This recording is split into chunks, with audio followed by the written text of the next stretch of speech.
विश्वविद्यालय के कुलपति दीक्षांत उपदेश पढ़ रहे थे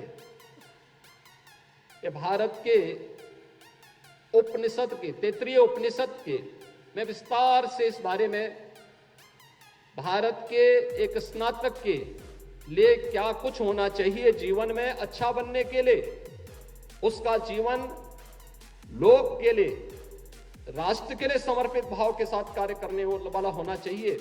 इसके लिए उन्होंने इस तैत्तिरीय उपनिषद के इन पंक्तियों को यहां पर अपने दीक्षांत उपदेश में कहा कि सत्यम वदः धर्मम चरः, सत्य बोलना और धर्म का आचरण करना।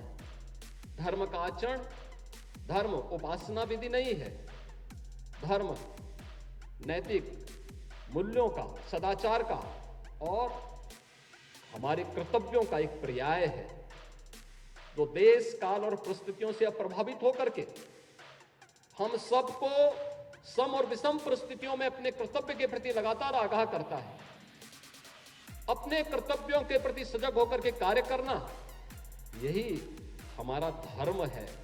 और वह भी राष्ट्र को साक्षी मान करके अगर हम कार्य कर रहे हैं तो सचमुच हम लोग अपने उन ऋषि परंपरा का, भारत की उस समृद्ध परंपरा का प्रतिनिधित्व करते हुए अपने आप को उसका उत्तराधिकारी कह सकते हैं, जिसने हजारों वर्ष पहले ये उपदेश उस कालखंड के भी युवाओं के लिए, उस समय के विकसित होने वाले स्नातक के लिए ये उपदेश उस समय रचे थे।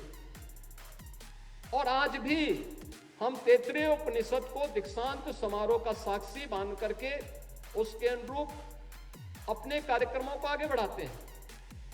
प्राचीन गुरुकुल की परंपरा में दीक्षांत समारोह एक समावर्तन समारोह के रूप में होता था। उस समय यह मान्यता थी कि जो भी यहां से स्नातक निकलेगा वह इतना परिपक्व होगा कि सारी परीक्षाओं को पास करके अपने भावी जीवन को आगे बढ़ाएगा।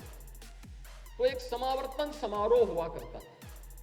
ये परीक्षा के पूर्व होता था, क्योंकि परीक्षा का मतलब अब तो उसको पास होना ही है, अपने भावी जीवन के राह पर आगे बढ़ना है। लेकिन इसका परिवर्तित रूप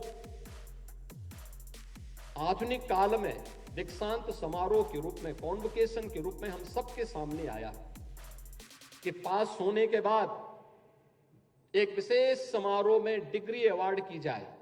डिग्री अवार्ड इसलिए की जाए जिससे उसके प्रेरक व्यक्तित्व से और उसके कृतित्व से उसके आने वाले स्नातक उससे जूनियर उससे प्रेरित हो सके, उससे प्रेरणा प्राप्त कर सके।